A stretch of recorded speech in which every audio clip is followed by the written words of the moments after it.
Good morning, boys and girls. Welcome back to the eastern wing of the Stinkbug Works. I have actually accomplished something, and I'm going to do something today that might surprise some of you. But I digress. Look at here, boys and girls, look at here. This is the ubiquitous micro rudder that's everywhere. If you've got a micro boat, chances are this rudder's on it, or a plastic copy of this rudder. But these things are just common as grains of sand. And they weigh 14.5 grams. And that's with all the attachment hardware and the like. Well, get a load of this. This is my homemade focus on lightness, and where this goes into the boat, I'm going to try to pull the rudder fairly far forward because I want the rudder in front of the prop. I'll get to that later. So some of this will get cut off. My plan is to cut a square hole. Oh, that's just a blob of epoxy. To cut a square hole in the transom and glue this puppy into that square hole. So you'll have this.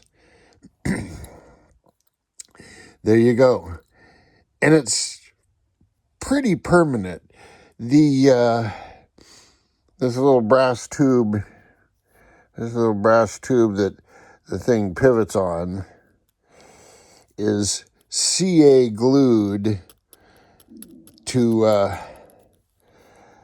the block. Now, I could, get it good and warm and with a punch drive that out if I had to. So, and then replacing it, it's just a piece of K&S tubing cut to the right length. But there's my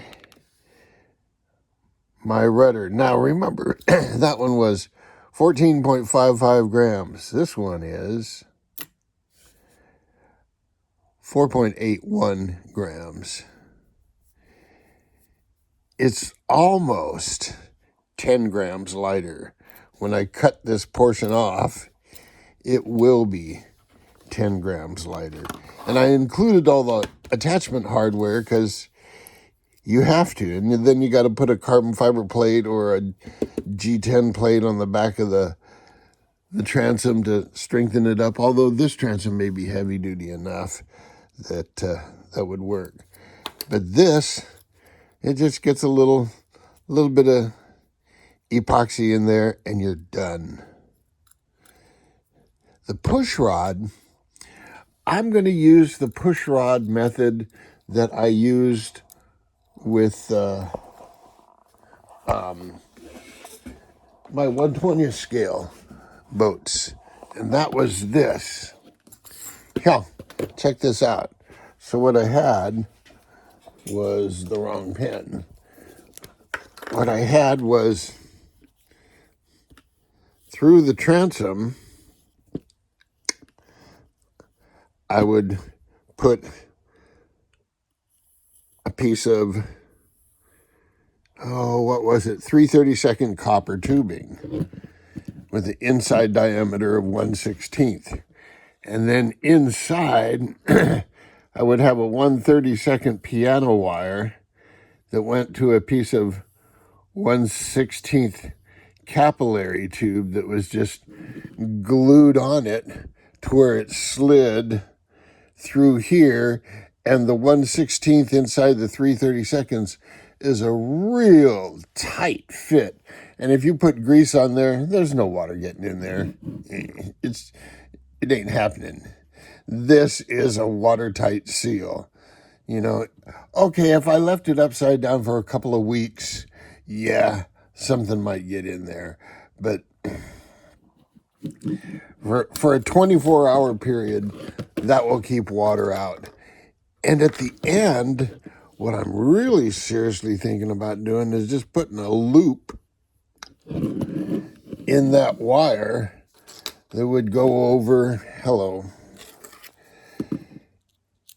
this bolt or a shorter one like it. And that would be my connection. The 1/32 wire is flexible enough that it can take up the side-to-side motion as, the thing swings in and out. So, it's going through this kind of, it's not really a cycloid, but it's going through actually, it would be a portion of a simple harmonic motion, but I digress again. So that's what I'm going to do on the rudder linkage, primarily because it's lightweight and watertight.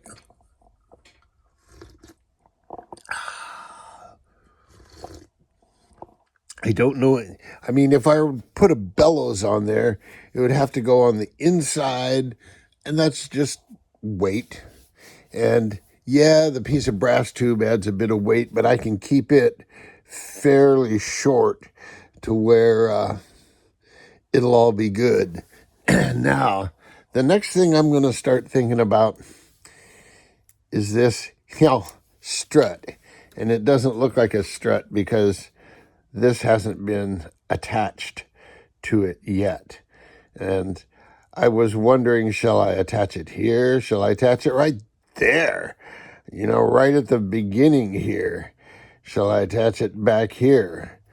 Where do I want the prop? Because this is stationary. It's the prop that's moving. And so I'm going to want the prop further behind the transom than the rudder. So if the transom's right at the leading edge of this strut arm, I should have this going the other way. N'est-ce pas?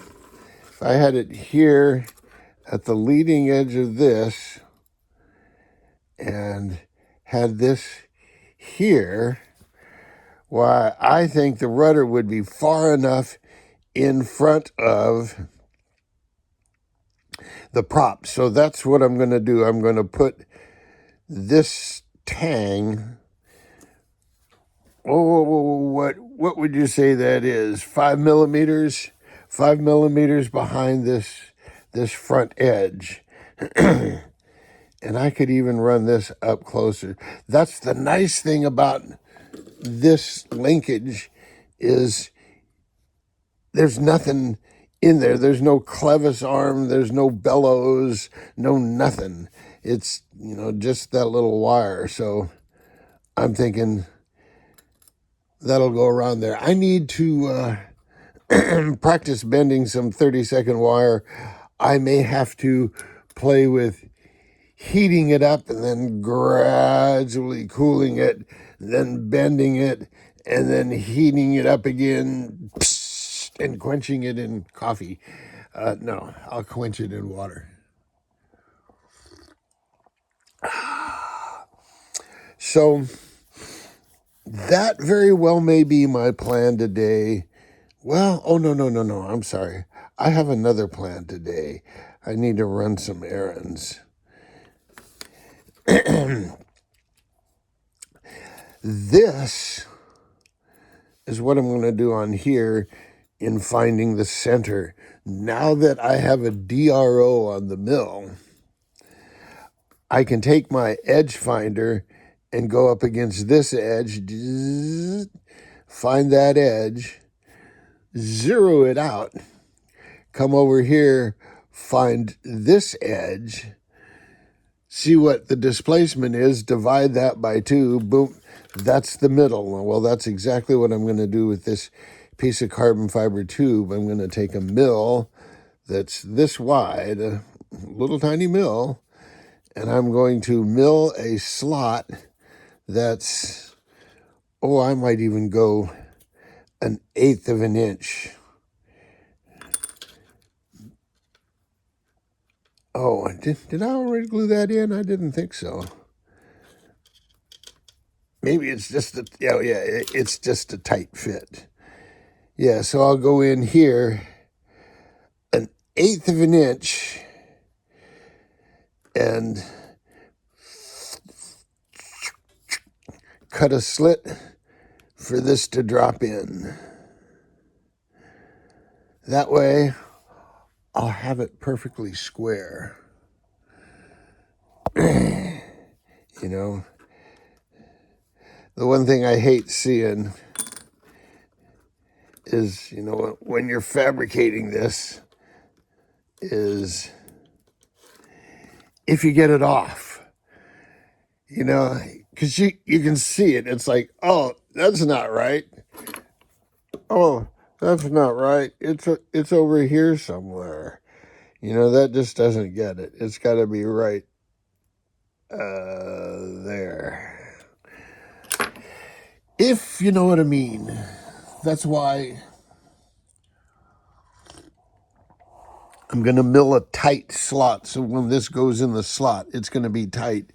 So its preferred direction is going to be perpendicular, because I'm not going to be able to stick much in. It's going to go up to this brass tube that serves as a ride surface for the little micro brass bushing. So all that fits in here, and bingo, I have a nice smooth cable. Ooh, that thing's smooth.